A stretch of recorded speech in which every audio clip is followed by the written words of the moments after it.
আমি বলেছিলাম যে আমাদের হরর নাইট এপিসোডের 63তম আয়োজনে প্রথমবারের মতো একজন দৃষ্টি প্রতিবন্ধী ভাইয়ের ঘটনা আমরা শেয়ার করব।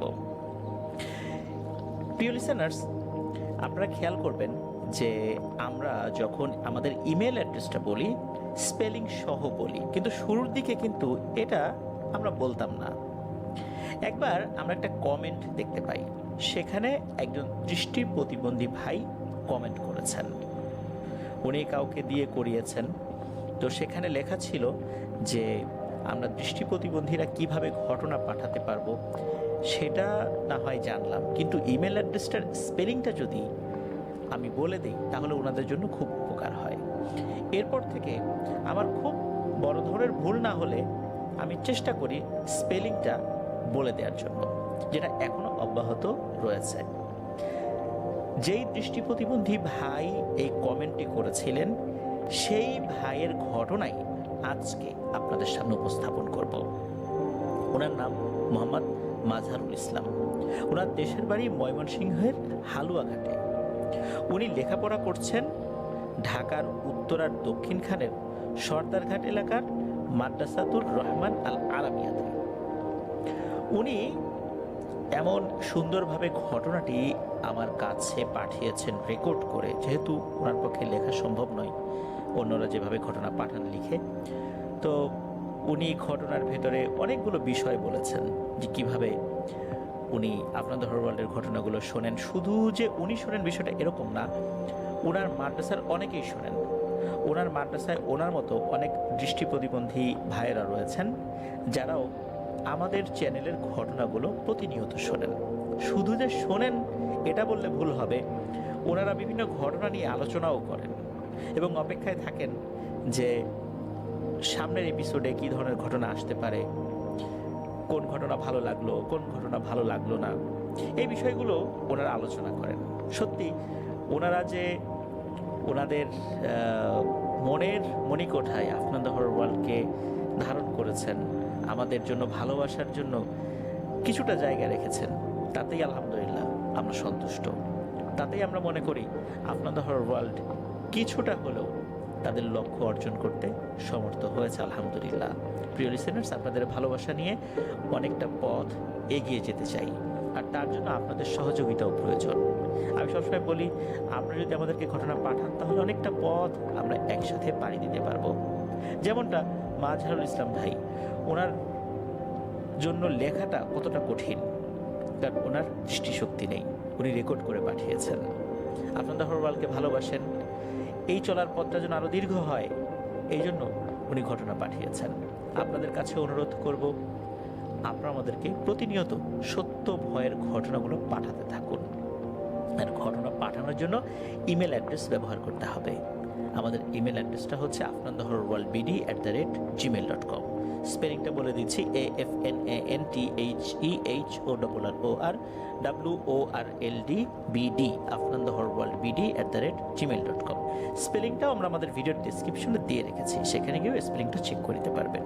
প্রিয় লিসেনার্স, আর কথা বাড়াবো না, চলুন ঘটনায় চলে যাই। ঘটনাটি এই মাদ্রাসাকে কেন্দ্র করেই। 2015 সালে মাজহারুল ইসলাম ভাই এই মাদ্রাসায় ভর্তি হন। সবকিছু স্বাভাবিকভাবেই চলছিল।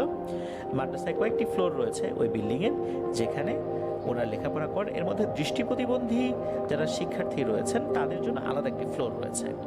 তাদের টেক কেয়ার করার জন্য আলাদা কিছু ব্যাপার স্যাপার থাকে, তাদের যত্ন, তাদের পড়ার যেই ধরন, পড়া নেয়ার যে ধরন, সব কিছুই কিন্তু আলাদা একটা সিস্টেমে পরিচালিত হতে হয়। কারণ অন্যান্য 8-10টা স্বাভাবিক স্টুডেন্টদের মতো ওনারা কিন্তু নন। এই জন্য যারা ওস্তাদ রয়েছেন তারাও ওনাদের বিষয়ে বেশ সতর্ক থাকেন, যাতে করে ওনাদের কোনো অসুবিধা না হয়। 2016 সালের দিকে একজন স্টুডেন্ট ভর্তি হয়, যার বাড়ি আমিনবাজারে, গাবতলীর পরে যে আমিনবাজার রয়েছে সেখানে। ছেলেটার নাম ইয়াহিয়া। ছেলেটা দৃষ্টি প্রতিবন্ধী। আমরা সাধারণত দৃষ্টি প্রতিবন্ধী ভাই বা বোন যাদেরকে দেখি, ওনাদের কিন্তু একটা বিশেষ বৈশিষ্ট্য রয়েছে। এটা প্রিয় লিসেনার্স আপনারাও খেয়াল করবেন, ওনাদের অসাধারণ স্মৃতিশক্তি থাকে। এর কারণ হচ্ছে যে আমরা যখন একই সাথে দেখি এবং শুনি সেটা আমাদের মস্তিষ্কে বেশ বড় ধরনের চাপ সৃষ্টি করে। এটা যদি আমি সহজভাবে বলতে চাই তাহলে খেয়াল করবেন, একটি ভিডিও যদি মোবাইলে ধারণ করা হয় সেই ভিডিওটা মেমোরির কতটুকু অংশ খায়, কিন্তু একটি অডিও যদি ধারণ করা হয় একই ডিউরেশনের, তাহলে সেই অডিওটা কি পরিমাণ জায়গা খায় বা জায়গা দখল করে। এর থেকে বোঝা যায় যে আমরা যারা চোখ দিয়ে দেখি, কান দিয়ে শুনি, সেক্ষেত্রে আমাদের যেই মস্তিষ্ক, এই মস্তিষ্কের বড় একটা অংশ কিন্তু দখল করে থাকে, বা মস্তিষ্কের যেই বিভিন্ন ধরনের হরমোন নিঃসৃত হয় সেটা আরও অনেকটা বেশি হয়ে থাকে দেখার ক্ষেত্রে। দৃষ্টি প্রতিবন্ধী ভাইদের ক্ষেত্রে কিন্তু বিষয়টা এরকম নয়, তারা শুধু শুনছেন, যার কারণে খুব সহজেই শোনা জিনিসটা ওনাদের মাথায় থেকে যায় দীর্ঘ সময় অবিকৃতভাবে। এই কারণে ওনাদের মেধাটা বা এই যে শোনার সাথে সাথে যেই মেমোরাইজ করে ফেলার ব্যাপারটা, এটা ওনাদের সাধারণত বেশি হয়ে থাকে। এইখানে এই ইয়াহিয়া নামক ছেলেটা ছিল ব্যতিক্রম। তার শরীরটা ছিল বেশ মোটাসোটা, শরীরের ভারে সে স্বাভাবিকভাবে চলাফেরা করতে পারত না। এরপরে আরও একটা গুরুতর সমস্যা তো রয়েছেই, সে চোখে দেখতে পারতো না। চোখে দেখতে না পারার কারণে অন্যান্য দৃষ্টি প্রতিবন্ধী ভাইরা যেই ধরনের অ্যাডভান্টেজ পেতেন, যেমন পড়া মনে রাখা, এই বিষয়টা অন্যদের ক্ষেত্রে খুব ভালো, কিন্তু এই ইয়াহিয়া ব্যাপারটা কোনোভাবেই মনে রাখতে পারতো না, বা তার পড়াও মনে থাকতো না। তার শরীরটা এত মোটা ছিল যে নড়াচড়া করতে অসুবিধা হতো। সেই সাথে সে ছিল খুবই বোকাশোকা, সরল সহজ একটা ছেলে। তার এই সহজ সরলতা, এটা অনেকেই মজা করতো, এটা নিয়ে মাদ্রাসার বেশ কিছু স্টুডেন্টরা মজা করতো, যারা স্বাভাবিক বাচ্চা আর কি, তারা মজা করতো। আবার অন্য যারা আছে তারা আবার ওর প্রতি খুব সহানুভূতিশীল ছিল, তারা ওকে বিভিন্ন কাজে সহযোগিতা করত। এর মধ্যে একজন আছেন, একজন ভাই, যিনি তার ওস্তাদের মতো, যদিও তিনি একজন স্টুডেন্ট, কিন্তু তার ওস্তাদের মতো সবসময় তাকে শাসন করতেন, ভালোবাসতেন, গাইড করতেন। তো উনি যেটা করতেন সেটা হচ্ছে যে উনি যেটা দেখলেন যে এই যে ইয়াহিয়া ছেলেটা, সে যখন মাদ্রাসায় ভর্তি হলো, মাদ্রাসায় যে স্বাভাবিক খাবারগুলো ইয়াহিয়া ছেলেটা আসলে ভাবে খেতে পারে না। এখন খাবারের সময় চলে যাচ্ছে, সে আস্তে আস্তে খাচ্ছে, আবার ক্লাসে বসতে হবে, তখন ওই বড় ভাই ইয়াহিয়াকে বেশ ধমকাতেন, যাই কি ব্যাপার, তুমি এরকম করো কেন, তাড়াতাড়ি খাও না কেন। তখন ওই ইয়াহিয়া বলতো যে আসলে তার এই শারীরিক বিভিন্ন সমস্যা, এই কারণে তার মা বাবা সবসময় ভালো ভালো খাবারে অভ্যস্ত করিয়েছিলেন, এই জন্য সাধারণ খাবারগুলো তার খেতে কষ্ট হয়, সে অভ্যস্ত না, সে আস্তে আস্তে অভ্যস্ত হওয়ার চেষ্টা করছে। তো যেমন তাকে বিভিন্ন বিষয়ে অভ্যস্ত করানোর চেষ্টা করতেন সেই ভাই, সেই সাথে তাকে বিভিন্ন ধরনের কাজে পরামর্শ দিতেন, নিজে তার কাজে সহযোগিতা করতেন। এভাবে একজন গার্ডিয়ান যেভাবে শাসনও করে, ভালোবাসে, সহযোগিতা করে, উনিও ঠিক সেভাবে কাজ করতেন। তার নাম হচ্ছে হাফেজ মাহমুদ ভাই। উনি বেশ ভালো রকমের একজন গাইড হিসাবে এই ইয়াহিয়ার সাথে থাকতেন বা কাজ করতেন আর কি। মাহমুদ ভাইও, ওনারও এই দৃষ্টি প্রতিবন্ধী সংক্রান্ত এই সমস্যাটা ছিলই। তো হয় কি, 2016 সালে ইয়াহিয়া ভর্তি হওয়ার পর বেশ ভালো যাচ্ছিল মোটামুটি। ওই একই বছরের আগস্ট মাসের 2 তারিখে ভয়ঙ্কর একটি ঘটনা ঘটে যায়। তবে সেই ঘটনাটার আগে আরেকটি ঘটনা হয়েছিল, সেটা হচ্ছে যে দৃষ্টি প্রতিবন্ধীরা যেই ফ্লোরে থাকতো সেখান থেকে আরেকটা ফ্লোরে তোলা হয়, নতুন একটা ফ্লোরে। সেই ফ্লোরে নতুন টাইলস লাগানো হয়েছে। নর্মালি কিছু কিছু টাইলস থাকে না যে পিচ্ছিল থাকে, একটু পানি থাকলেই বেশ পিচ্ছিল হয়ে যায়। তো এই ইয়াহিয়া, সে যখন পড়ার সময়টা চলছিল তখন ওস্তাদের কাছ থেকে ছুটি নিয়ে সে ওয়াশরুমে যাবে। এখন নতুন টাইলস তো, ওই টাইলসগুলো ওরকম একদম খসখসে ছিল না, কিছুটা পিচ্ছিল টাইপের ছিল আর কি, যার কারণে ওখানে সে পা পিছলে পড়ে যায়। এদিকে অনেক সময় হয়ে যায়, সে আসে না, এদিকে ওস্তাদ উনি চিন্তা করলে কি ব্যাপার, ইয়াহিয়া ছেলেটা আসে না কেন, আবার কোনো সমস্যা হলো কিনা। এমনিতে তো তার শরীরটা খুব ভারী, নড়াচড়া করতে অসুবিধা হয়। তো উনি যখন বাইরে যান, বাইরে গিয়ে দেখেন যে একটা ভয়ঙ্কর দৃশ্য, ইয়াহিয়া উপর হয়ে পড়ে আছে এবং সে জোরে জোরে শ্বাস নিচ্ছে। তখন ওস্তাদ তাকে টেনে তোলেন, তাকে একটু স্বাভাবিক করেন, বলেন যে কি হয়েছে তোমার। তখন ইয়াহিয়া বলে যে সে পা পিছলে পড়ে গেছে, এমনিতে শরীর ভারী তো, উঠতে পারে নাই, আর কোনো ধরনের কোনো সমস্যা নিশ্চয়ই হয়েছে, যার কারণে সে চিৎকার চেঁচামেচিও করতে পারে নাই।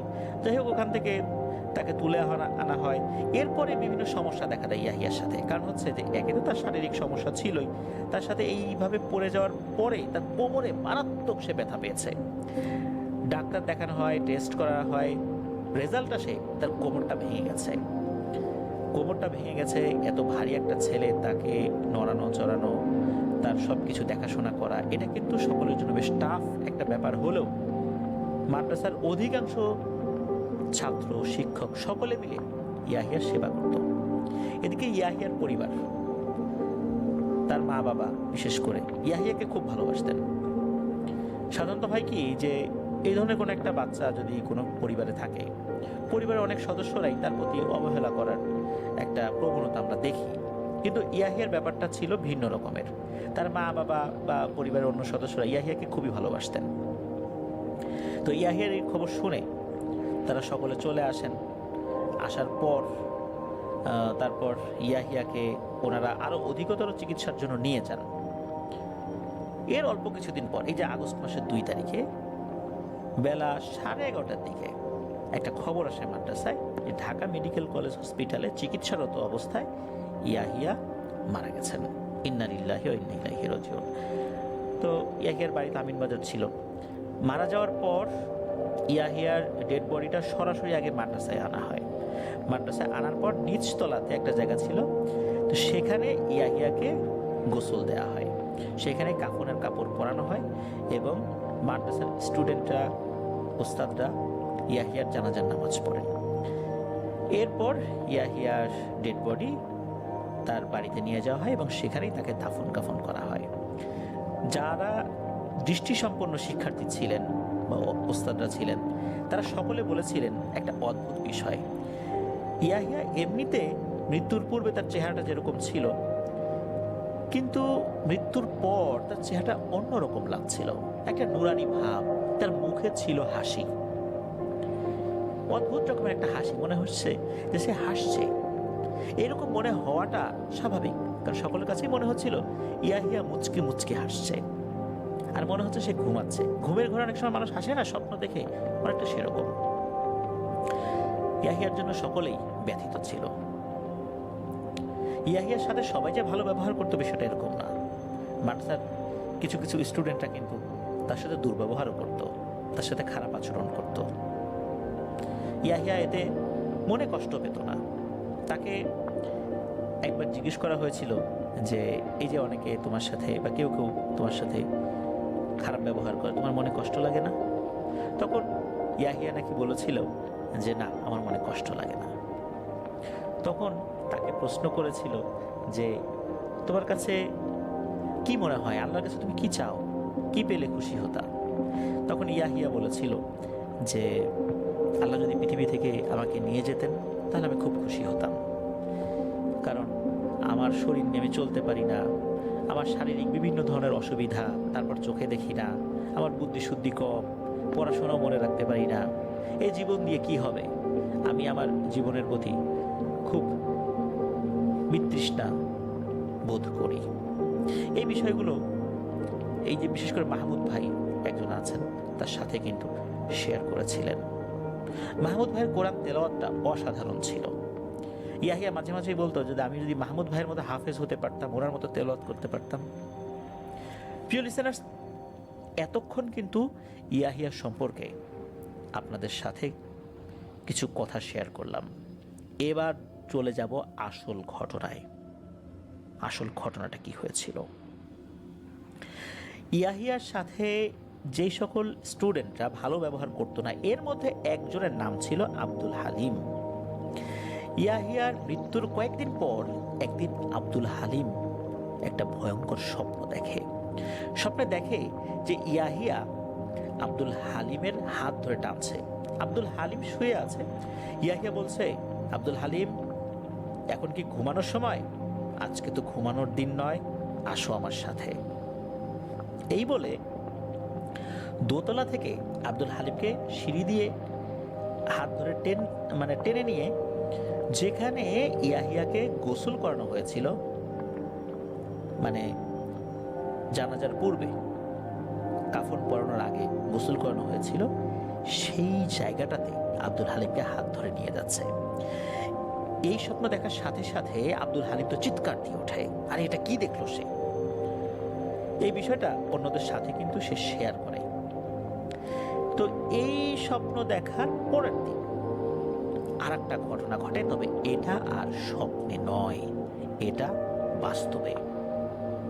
এই যে হাফেজ মাহমুদুল হাসান ভাই, উনি যেখানে ঘুমিয়েছেন ওখানে কিন্তু এক ধরনের একতলা, দুইতলা, তিনতলা টাইপের স্টিলের খাট রয়েছে। আমরা বিভিন্ন সময় এরকম খাটগুলো দেখেছি না, বিভিন্ন জায়গায় কিন্তু এটা আছে, বিভিন্ন হোস্টেলগুলোতে আছে।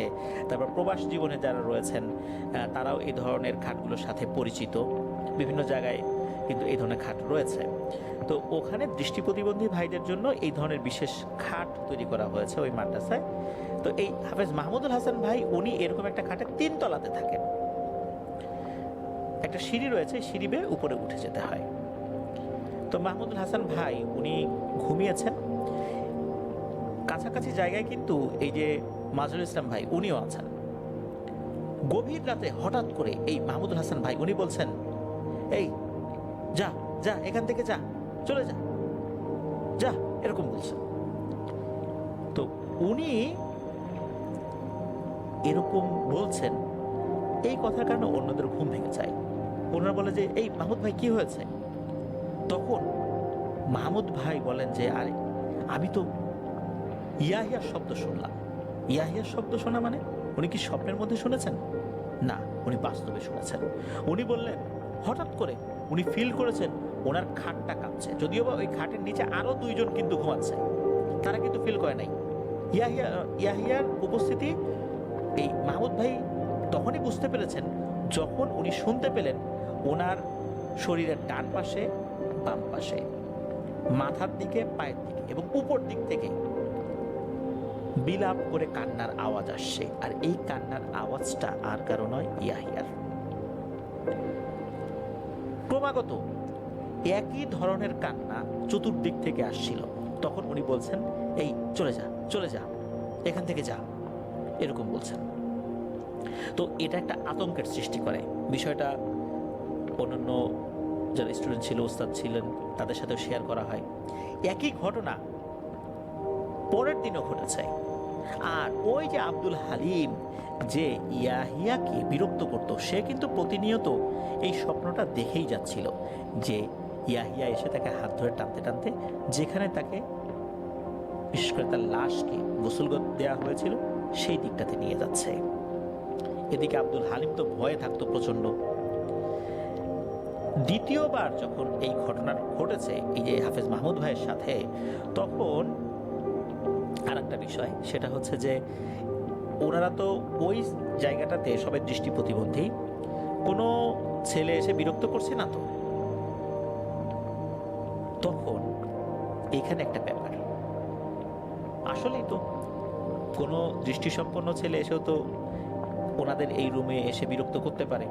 এই জন্য আমির হামজা নামে আর একজনকে সেখানে রাখা হয়। আর এই যে মাহমুদ ভাই উনি ফ্লোরিং করেছেন, আর ওনার ওই 3 তলা বিশিষ্ট খাটের ওই তিন মানে 3rd ফ্লোর যেটা আমরা বলি, ওই জায়গাটাতে আমির হামজা ভাই শুয়েছেন। ওই রাত্রে বৃষ্টি শুরু হয়েছে, রাত আনুমানিক 2:30 বাজে। তো বৃষ্টি হলে কি হয়, পরিবেশটা ঠান্ডা হয়ে যায়, কিন্তু হঠাৎ করে মনে হলো ওই রুমের পরিবেশটা অনেক বেশি ঠান্ডা হয়ে গিয়েছে। আর এই আমির হামজা ভাই ভয়ঙ্কর একটা জিনিস দেখতে পান।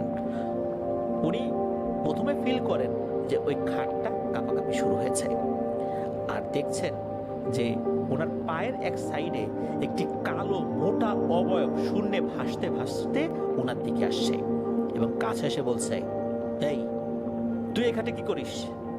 এই খাটের মালিক কই? আর কখনো এই খাটে শুবি না, যা বের হয় এখান থেকে। তো উনি তো এইটা দেখার সাথে সাথে খুব ভয় পেয়েছেন। উনি তো চিৎকার দিয়ে উঠেছেন, আর সাথে সাথে ওই জিনিসটাও ভ্যানিশ হয়ে যায়। উনি সকলকে বলেন যে উনি এটা দেখেছেন। এরপরেও কিন্তু এই আমির হামজা ভাই উনি আরো একদিন সেখানে শুয়েছিলেন। শোয়ার পর উনি সেই অবয়বটা আবারও দেখেছেন। অবয়বটা বেশ কালো কুচকুচে, চেহারা বোঝা যায় না, কিন্তু ইয়াহিয়া ভাইয়ের কণ্ঠে বলছে, এই তুই এখানে কি করিস, খাটের মালিক কই? এটা এই আমির হামজা ভাই শুনতেন। এদিকে মাহমুদ ভাই উনি তো ভয়ে ওই খাটে শুইতেন না, প্রচন্ড ভয় পেয়েছেন। তো একে তো ওনার তো দৃষ্টি সংক্রান্ত সমস্যা রয়েছে, তারপর যদি এই ধরনের সমস্যা চলতে থাকে তাহলে তো আরো বিপদ। এমনিতেই অনেক ধরনের প্রতিবন্ধকতা সবসময় ফেস করতে হয়, তারপর এই ধরনের সমস্যা ফেস করা শুরু করেছেন, এটা তো আসলে ওনাদের জন্য বেশ কষ্টদায়ক বটে।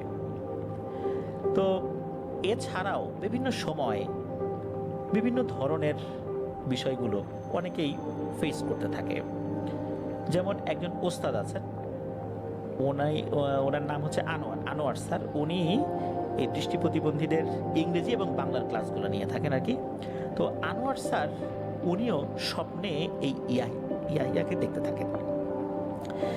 কিছু একটা চাচ্ছে, কি চাচ্ছে বোঝা যাচ্ছে না, আমাকে দিয়ে দে, আমাকে দিয়ে দে, এরকমটা আর কি বলছে।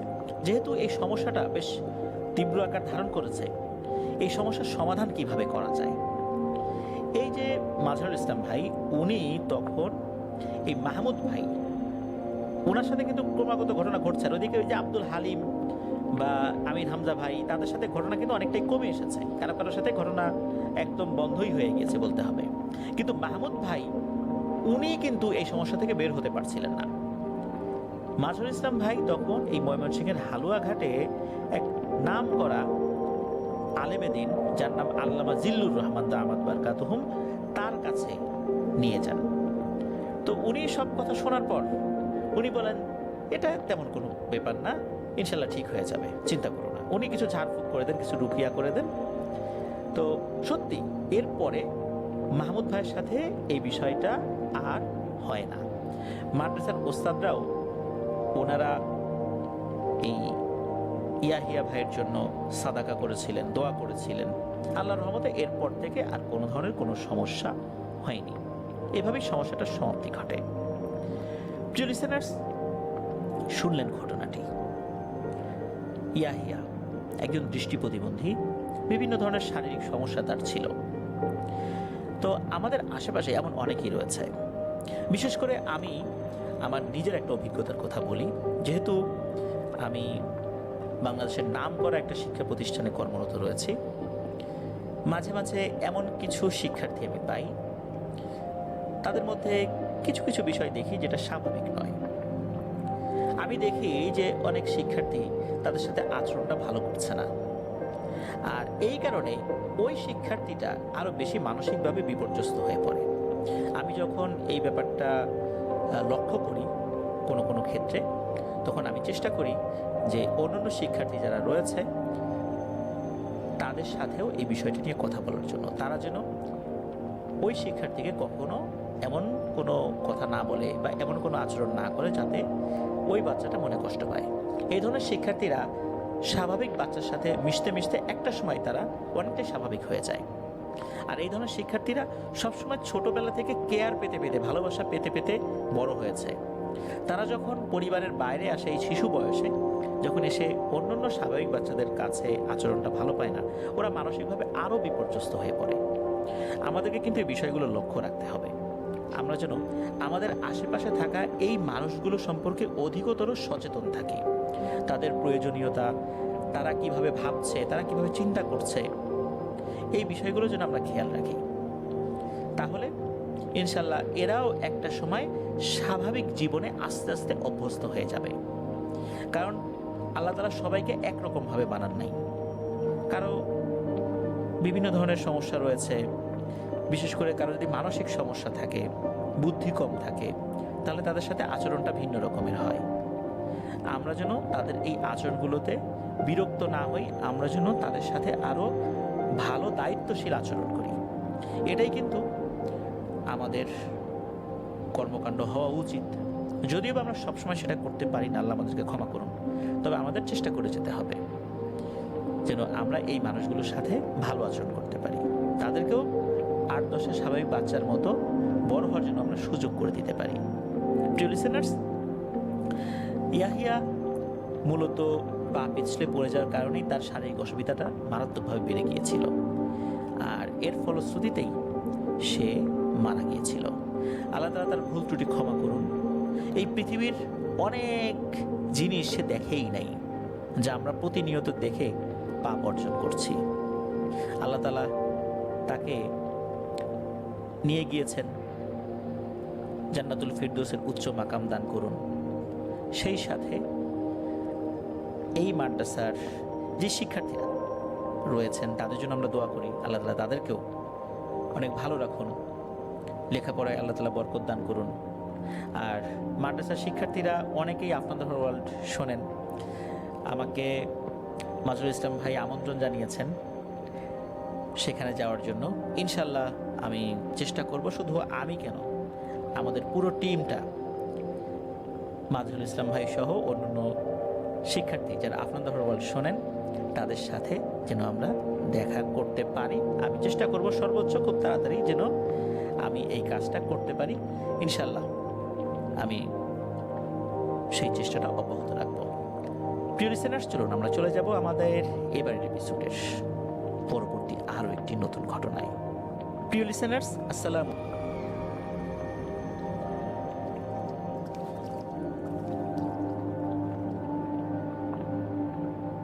প্রিয় লিসেনার্স, চলে এলাম আমাদের এবারের হরর নাইট এপিসোডের 63তম আয়োজনের শেষ ঘটনায়। এখন যে ঘটনাটি আপনাদের সাথে শেয়ার করব, এই ঘটনাটি আমাদেরকে যিনি পাঠিয়েছেন ওনার নাম শেখ মিকাইল আহমেদ। ওনার বাড়ি মাগুরা জেলার মোহাম্মদপুর উপজেলায়। আমরা কিন্তু বেশ কয়েকটি ঈদে স্পেশাল এপিসোড করেছি, ঠিক তেমনি একটা এপিসোডে ঘটনা ছিল আম্বিয়াপুরীর। আম্বিয়াপুরীর ঘটনা এই মিকাইল আহমেদ ভাই উনি এবং ওনার ওয়াইফ শুনছিলেন। এই ঘটনাটি যখন ওনারা শোনেন তখন ওনার ওয়াইফ বলেন যে ওনার কাছে একটি পরীর ঘটনা আছে, আর এই ঘটনাটি ওনার এক নানার সাথে ঘটেছিল। তখন মিকাইল আহমেদ ভাই উনি ওনার স্ত্রীর কাছ থেকে ঘটনাটি সংগ্রহ করেন, আর সেই ঘটনাটি এখন আপনাদের সাথে শেয়ার করব। চলুন শুরু করি ঘটনা। ঘটনাটি 1975 সালের পরে ঘটেছিল। নির্দিষ্ট করে সালটা আসলে বলা যায় না, সময়টাও বলা যায় না, তবে শীতকাল ছিল না এতটুকু বলা যায়। ঘটনা যখন ঘটে তখন খলিল নানার বয়স 15 কি 16 বছর হবে। খলিল নানার বাড়ি ফরিদপুর জেলার কামালদি গ্রামে। ওই সময়ের প্রেক্ষাপটে ওই গ্রামে ভালো কোনো মাদ্রাসা ছিল না, যার কারণে ভালো একটি মাদ্রাসায় পড়ানোর জন্য ওনার পরিবার বিভিন্ন জায়গায় খোঁজ খবর নিচ্ছিলেন। ওই সময়ে কিন্তু নোয়াখালী, কুমিল্লা এই অঞ্চলগুলোতে বেশ ভালো ভালো নাম করা মাদ্রাসা ছিল। এই কারণেই কুমিল্লারই কোনো একটা জায়গায় একটি মাদ্রাসায় এই খলিল নানাকে ভর্তি করিয়ে দেওয়া হয়। ওই মাদ্রাসায় যে স্টুডেন্টরা থাকতো, প্রত্যেকটা স্টুডেন্ট আশেপাশের বিভিন্ন বাড়িতে লজিং থাকতো।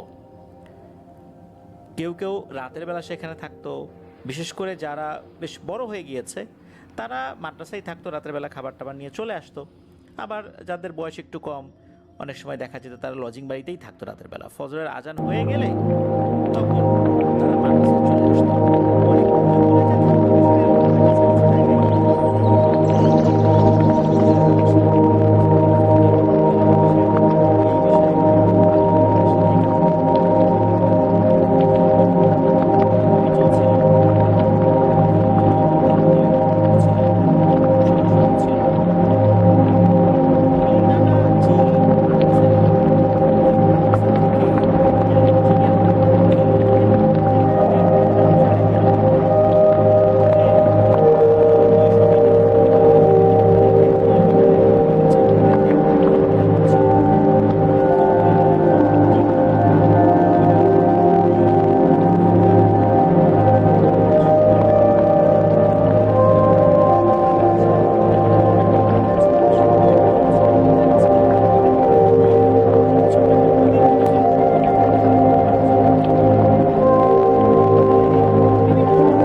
প্রিয় লিসেনার্স, এই ধরনের ঘটনা যাদের সাথে ঘটেছে তারা কেউই স্বাভাবিক জীবনে সহজে ফেরত আসতে পারে না। খুব অল্প সময়ের মধ্যে ফিরে